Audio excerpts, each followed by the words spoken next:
നമസ്കാരം. നമ്മളിന്നിവിടെ ചർച്ച ചെയ്യുന്നത് നമ്മുടെ മൂന്നാമത്തെ ചാപ്റ്ററാണ്. മൂന്നാമത്തെ മൊഡ്യൂളിലെ മൂന്നാമത്തെ ചാപ്റ്റർ. മൂന്നാമത്തെ മൊഡ്യൂൾ ആത്മകഥ അല്ലെങ്കിൽ സ്മരണ എന്ന വിഭാഗത്തിലുള്ളതായിരുന്നു.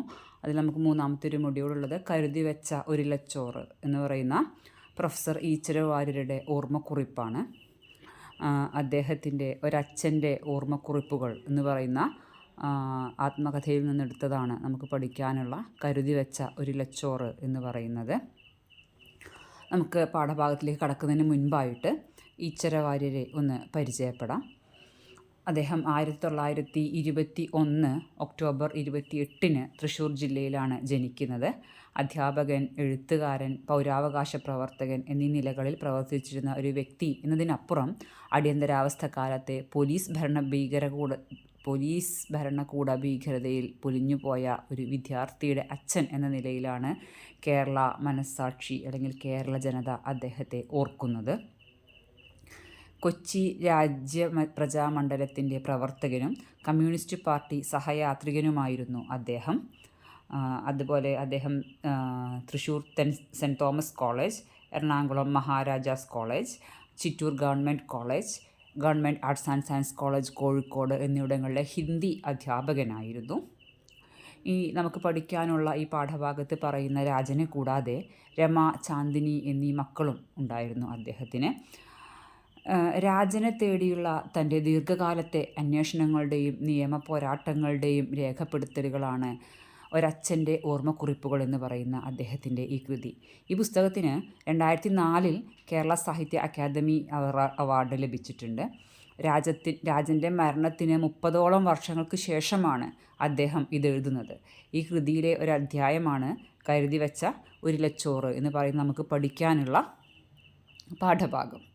അപ്പോൾ പാഠഭാഗത്തിലേക്ക് പോകാം. അതിൽ അദ്ദേഹം എന്താണ് വളരെ ചെറിയൊരു ഭാഗം മാത്രമാണ് അദ്ദേഹത്തിൻ്റെ ഓർമ്മക്കുറിപ്പുകളിൽ, അല്ലെങ്കിൽ ആ ഒരു പുസ്തകത്തിലെ ഒരച്ഛൻ്റെ ഓർമ്മക്കുറിപ്പുകൾ എന്ന് പറയുന്ന ഒരു പുസ്തകത്തിലെ വളരെ ചെറിയൊരു ഭാഗമാണ് നമുക്ക് പഠിക്കാനുള്ളത്.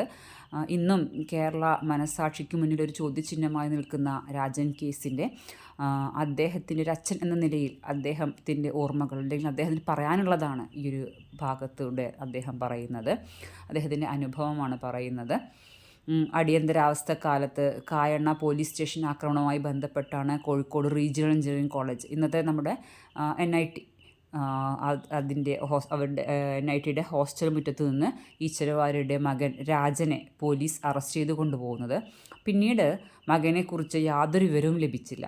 അങ്ങനെ തൻ്റെ മകൻ്റെ തിരോധാനത്തെക്കുറിച്ച് അന്വേഷിക്കാൻ ആവശ്യപ്പെടുന്നതിനാണ് 1976 മാർച്ച് 10 ഈശ്വര വാര്യർ അന്നത്തെ ആഭ്യന്തരമന്ത്രിയായിരുന്ന K. കരുണാകരൻ്റെ തിരുവനന്തപുരത്തെ മൻമോഹൻ പാലസിലെത്തുന്നത്. തൻ്റെ ആവശ്യമുന്നയിച്ച് വാര്യർ മുട്ടുന്ന അവസാന വാതിലുകളിൽ ഒന്നായിരുന്നു അത്. അദ്ദേഹത്തിൻ്റെ കൂടെ സുഹൃത്തായ ഒരു പ്രൊഫസറും ശിഷ്യനായ R. സുരേന്ദ്രനും ഉണ്ടായിരുന്നു. കരുണാകരൻ്റെ വീടിൻ്റെ അകത്തളങ്ങളിൽ വരെ കയറാൻ സ്വാതന്ത്ര്യമുള്ള ഒരാളായിരുന്നു പ്രൊഫസർ. കരുണാകരൻ്റെ ഭാര്യ കല്യാണിക്കുട്ടിയമ്മയ്ക്കും പ്രിയങ്കരനായിരുന്ന ആ പ്രൊഫസറാണ് കൂടിക്കാഴ്ച ശരിയാക്കിയത്. നിറഞ്ഞ ചിരിയോടെ കടന്നു വന്ന കരുണാകരൻ്റെ മുഖത്ത് തന്നെ കണ്ടപ്പോൾ ഒരു വിഷാദച്ഛായ പടർന്നുവോ എന്ന് വാര്യർ സംശയിച്ചു. നേരത്തെ പറഞ്ഞിരുന്നെങ്കിൽ കാര്യങ്ങളൊക്കെ വേഗം ശരിയാക്കാമായിരുന്നു എന്നാണ് അദ്ദേഹം, അതായത് കരുണാകരൻ, നമ്മുടെ ഈശ്വര വാര്യരോട് പറയുന്നത്. വാര്യർ തൻ്റെ മകൻ്റെ നിരപരാധിത്വം ആവും വിധം വെളിപ്പെടുത്തുന്നുണ്ട്. അതായത് ഈ കായണ്ണ പോലീസ് സ്റ്റേഷൻ ആക്രമണം നടക്കുന്ന ദിവസം തൻ്റെ മകൻ ഫറൂഖ് കോളേജിൽ യൂത്ത് ഫെസ്റ്റിവലിൽ പങ്കെടുക്കുകയായിരുന്നു. എഞ്ചിനീയറിംഗ് കോളേജിലെ ആർട്സ് അസോസിയേഷൻ സെക്രട്ടറി ആയിരുന്നു രാജൻ. അപ്പോൾ അതെല്ലാം പറഞ്ഞ് തൻ്റെ മകൻ്റെ നിരപരാധിത്വം തെളിയിക്കുന്നുണ്ട് ഈശ്വര വാര്യർ കരുണാകരൻ്റെ മുന്നിൽ. വിവരങ്ങൾ അന്വേഷിച്ചറിയിക്കാമെന്ന് ആശ്വസിപ്പിച്ചാണ് കരുണാകരൻ അവരെ തിരിച്ചയക്കുന്നത്. മകനെ അവസാനമായി കണ്ടത് ഈശ്വര വാര്യർ ഓർക്കുന്നുണ്ട്. 1976 ഫെബ്രുവരി 26 തൻ്റെ ലോഡ്ജ് മുറിയിൽ അവൻ വന്നപ്പോൾ പഠനാവധിക്ക് നാട്ടിൽ വരണമെന്ന് ആവശ്യപ്പെടുകയും അവനത് സമ്മതിക്കുകയും ചെയ്തിരുന്നു. എന്നാൽ പിന്നീട് ഒരിക്കലും അദ്ദേഹത്തിന് തൻ്റെ മകനെ കാണാൻ കഴിഞ്ഞില്ല. അക്കാലത്ത് Kozhikode government arts and science കോളേജിലെ അധ്യാപകനായിരുന്നു അദ്ദേഹം. അതുകൊണ്ട് അദ്ദേഹം കോഴിക്കോട് തന്നെ കേരള ഭവൻ ലോഡ്ജിലായിരുന്നു താമസിച്ചിരുന്നത്. അപ്പോൾ എറണാകുളത്തെ വീട്ടിൽ നിന്നും 1976 മാർച്ച് 1 കോളേജിലെത്തിയപ്പോഴാണ് രാജനെ പോലീസ് പിടിച്ചുകൊണ്ടുപോയ വിവരം അദ്ദേഹം അറിയുന്നത്. തലേ ദിവസം രാത്രി ഫറൂഖ് കോളേജിലെ യൂത്ത് ഫെസ്റ്റിവലിൽ പങ്കെടുത്ത് പുലർച്ചെ ഹോസ്റ്റലിന് മുന്നിൽ ബസ് ഇറങ്ങിയപ്പോഴാണ് രാജനെ പിടിച്ചുകൊണ്ടുപോയതെന്ന് അറിയുന്നത്. രാജനെ ആദ്യം കായണ്ണ പോലീസ് സ്റ്റേഷനിലേക്കും പിന്നീട് കക്കയം ക്യാമ്പിലേക്കും കൊണ്ടുപോയെന്നും അദ്ദേഹം അറിഞ്ഞു. ഉടനെ അദ്ദേഹം കക്കയത്തേക്ക് പോയെങ്കിലും രാജനെ കാണാൻ സാധിച്ചില്ല. കാവൽ നിന്ന പോലീസുകാരൻ അകത്തേക്ക് കടത്തിവിട്ടില്ല. ക്യാമ്പിൻ്റെ തലവനായിരുന്ന ജയറാം പടിക്കലിനെ കാണണമെന്ന് അപേക്ഷിച്ചെങ്കിലും അതും അനുവദിച്ചില്ല. തൻ്റെ സങ്കടം മുഴുവൻ അയാളോട് പറഞ്ഞെങ്കിലും ഒന്നും അനുവദിക്കപ്പെട്ടില്ല. അദ്ദേഹം കരഞ്ഞുകൊണ്ട് അവിടുന്ന് തിരിച്ചു പോരുകയാണ് ചെയ്യുന്നത്. കരുണാകരനെ കണ്ടതിന് ശേഷം മാതൃഭൂമിയുടെ കോഴിക്കോട് റിപ്പോർട്ടറായിരുന്ന സാദിരിക്കോയെ ചെന്ന് കാണുന്നുണ്ട് അദ്ദേഹം. കരുണാകരൻ്റെ വലം കൈയായിരുന്നു അയാൾ. ഒരു നക്സലിൻ്റെ താവളം കാണിക്കാൻ കൊണ്ടുപോകുമ്പോൾ പോലീസ് ജീപ്പിൽ നിന്നും രാജൻ ഓടി രക്ഷപ്പെട്ടു എന്ന വിവരമാണ് അയാളിൽ നിന്ന് ലഭിച്ചത്. അതായത് സാദിരിക്കോയ ഇദ്ദേഹത്തിനോട് പറയുന്നത്. വിശ്വസനീയമായ ഒരു കേന്ദ്രത്തിൽ നിന്നാണ് തനിക്ക് ഈ വിവരം ലഭിച്ചതെന്നും അയാൾ പറയുന്നുണ്ട്. ആ വിശ്വസനീയമായ കേന്ദ്രം കരുണാകരൻ തന്നെയായിരിക്കുമെന്ന് ഈശ്വര വാര്യർക്ക് മനസ്സിലാവുന്നു. സാദിരിക്കോയയുടെ വെളിപ്പെടുത്തൽ അല്പം ആശ്വാസം പകർന്നെങ്കിലും മകൻ എവിടെ എന്ന അന്വേഷണം അനന്തമായി തുടർന്നു. കാരണം മകൻ ജീപ്പിൽ നിന്നും ചാടി രക്ഷപ്പെട്ടു. അപ്പോൾ ചെറിയൊരു പ്രതീക്ഷയാണ്, എവിടെയെങ്കിലും ജീവിച്ചിരിക്കുന്നുണ്ടാവും എന്നൊരു പ്രതീക്ഷ.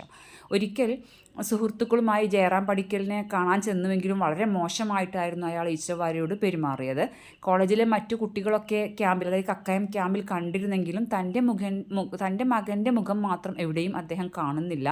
രാജൻ എപ്പോഴെങ്കിലും വിശന്നു വലഞ്ഞ വയറുമായി വീട്ടിലേക്ക് കടന്നു വരുമെന്ന് അപ്പോഴും ആ ഒരു അച്ഛൻ പ്രതീക്ഷിക്കുന്നുണ്ട്. ആ പ്രതീക്ഷ സാദിരിക്കോയ പറഞ്ഞ ആ ഒരു വാക്കുകളാണ് മകൻ നക്സലിനെ കാണിക്കാൻ വേണ്ടി കൊണ്ടുപോകുന്ന സമയത്ത് ജീപ്പിൽ നിന്നും ചാടി രക്ഷപ്പെട്ടു എന്നുള്ള ആ ഒരു വാക്കിലാണ് ആ അച്ഛൻ്റെ പ്രതീക്ഷ കിടക്കുന്നത്.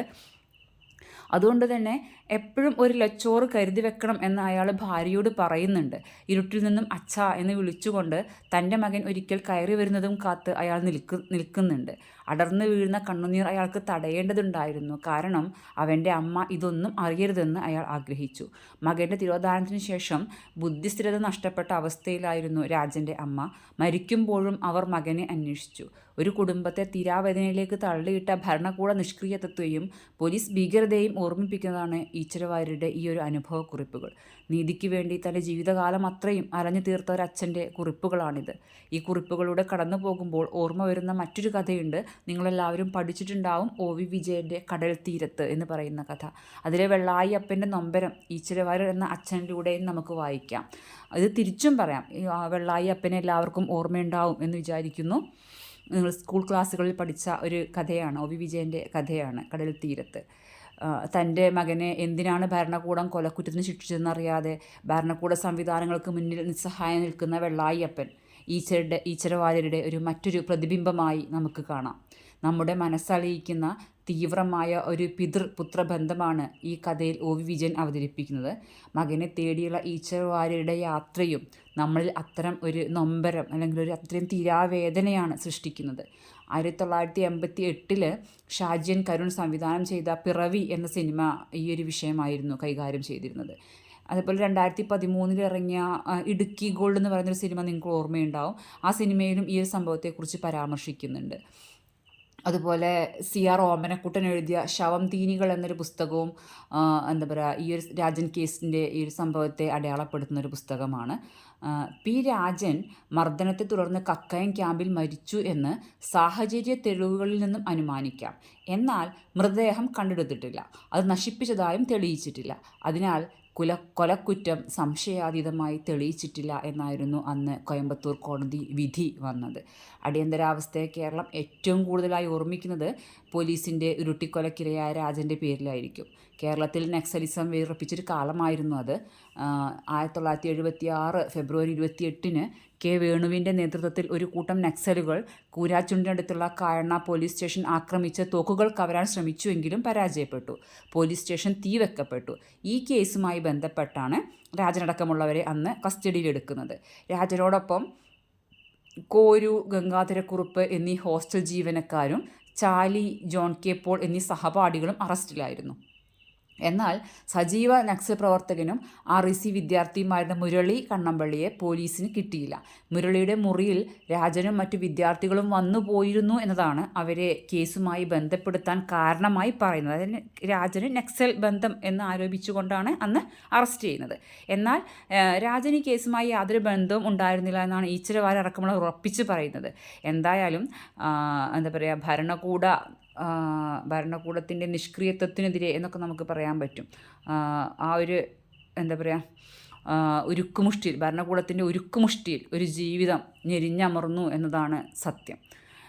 ഇത്രയാണ് ഈ ഒരു നമുക്ക് പഠിക്കാനുള്ള കരുതി വെച്ച ഒരു ലച്ചോറ് എന്ന് പറയുന്ന പാഠഭാഗത്തിൻ്റെ ഉള്ളടക്കം എന്ന് പറയുന്നത്.